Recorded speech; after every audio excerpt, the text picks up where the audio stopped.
Assalamualaikum warahmatullahi wabarakatuh.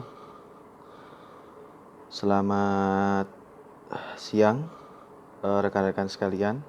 Pada kali ini saya akan berbagi terkait dengan bagaimana perbedaan dan penggunaan scientific calculator dibanding dengan kalkulator-kalkulator yang kita kenali sebelumnya. Jadi di sini dalam belajar ilmu falak kita dapat menggunakan fitur scientific calculator, untuk memudahkan dalam perhitungan yang dibutuhkan untuk mengetahui wacana-wacana atau mengetahui beberapa kajian dalam ilmu falak seperti arah kiblat, waktu sholat, kalender hijriah, dan gerhana. Jadi jadi kalkulator saintifik ini sangat berperan dalam usaha untuk menghitung atau melakukan perhitungan dalam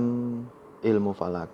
Nah, kalkulator saintifik ini jelas berbeda dengan kalkulator-kalkulator yang biasa kita kenal. Kalau di HP biasanya kita kenal ini ada kalkulator biasa.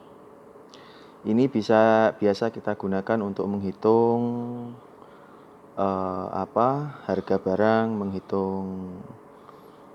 untuk melakukan perhitungan-perhitungan yang sederhana. Jadi ada pembagian, perkalian, pengurangan, ataupun penjumlahan. Nah, itu sangat sederhana.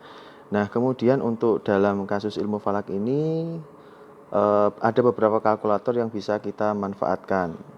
Saya di sini menggunakan kalkulator hyper scientific calculator untuk menghitung beberapa proses perhitungan yang ada dalam ilmu falak. Tentunya jenis kalkulator ini banyak di Play Store. Sampean bisa membuat atau bisa mencari sendiri mana yang lebih cocok, mana yang lebih pas untuk digunakan.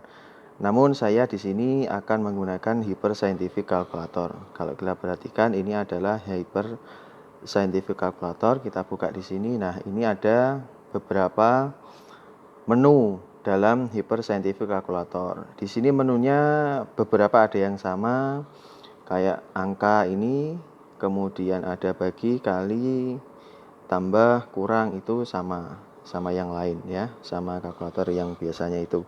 Nah, kemudian yang membedakan adalah di sini ada perhitungan-perhitungan trigonometri, ada sin, ada cos, ada tan, kemudian ada log, logaritma, dan beberapa perhitungan yang lain.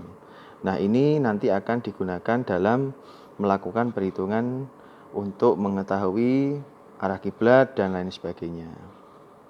Nah, di kalkulator saintifik ini biasanya ada yang namanya second function, atau di kalkulator yang lain bisa ada menu shift ini, kemudian ada juga menu 2NDF atau second function.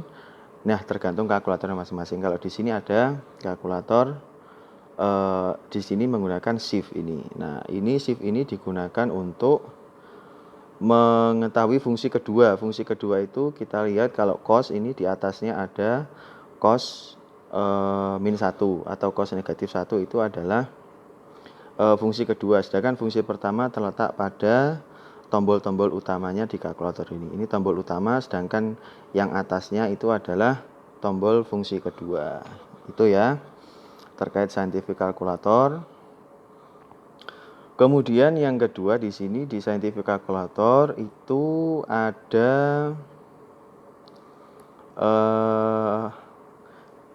dalam perhitungan ilmu falak biasanya digunakan ada satuan derajat, kemudian menit, sama detik. Jadi kalau di sini seumpama kita mau hitung 30 derajat, 25 menit, 56 detik.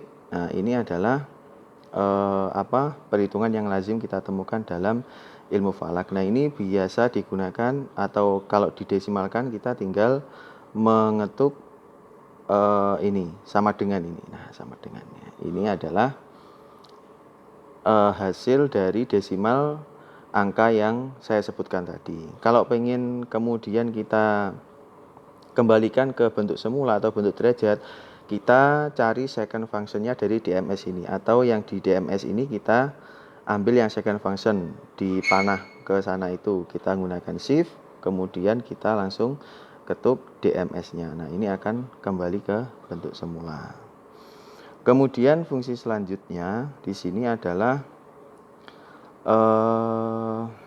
sin cos, ya, trigonometri. Kalau kita sudah mengenal lebih dulu waktu SMA atau SMP, itu kan kita sangat populer ya dengan sin cos tan. Itu seumpama sin 30, ya kita tinggal cari saja sin 30 ini, kemudian kita sinkan, maka hasilnya adalah 0,5. Nah, seumpama kita ingin kembalikan 0,5 ini ke 30 derajat, ya sudah, kita tinggal tekan fungsi kedua atau shift, kemudian kita kembalikan ke sin, dia akan kembali ke 30.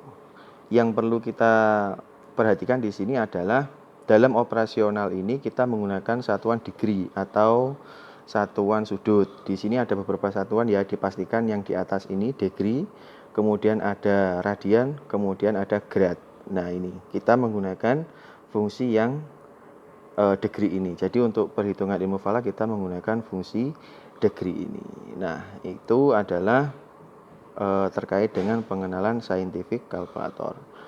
Kita coba lagi, seumpama ini angka 0,5 itu kalau dikoskan, kosnya itu adalah nilai dari kos berapa derajat itu. Kita tinggal shift saja, shift, kemudian kita cari kosnya, ya, adalah kos 60 derajat adalah 0,5. Kalau kita buktikan 60 derajat ini kalau dikoskan, dia akan nilainya adalah 0,5. Itu adalah perhitungan scientific kalkulator untuk operasional dalam ilmu falak. Saya kira ini ya yang bisa saya berikan terkait dengan pengenalan scientific calculator. Untuk selanjutnya bisa dielaborasi, bisa dipelajari sendiri bagaimana scientific calculator ini nanti dapat berperan dalam membantu adik-adik sekalian untuk belajar ilmu falak lebih lanjut, terutama dalam melakukan perhitungan-perhitungan matematis yang ada dalam rumus-rumus ilmu falak, khususnya untuk menentukan arah kiblat, menentukan waktu sholat, menentukan awal bulan hijriyah, dan untuk menghitung gerhana. Saya kira cukup sekian dari saya. Wabillahi taufiq wal hidayah. Assalamualaikum warahmatullahi wabarakatuh.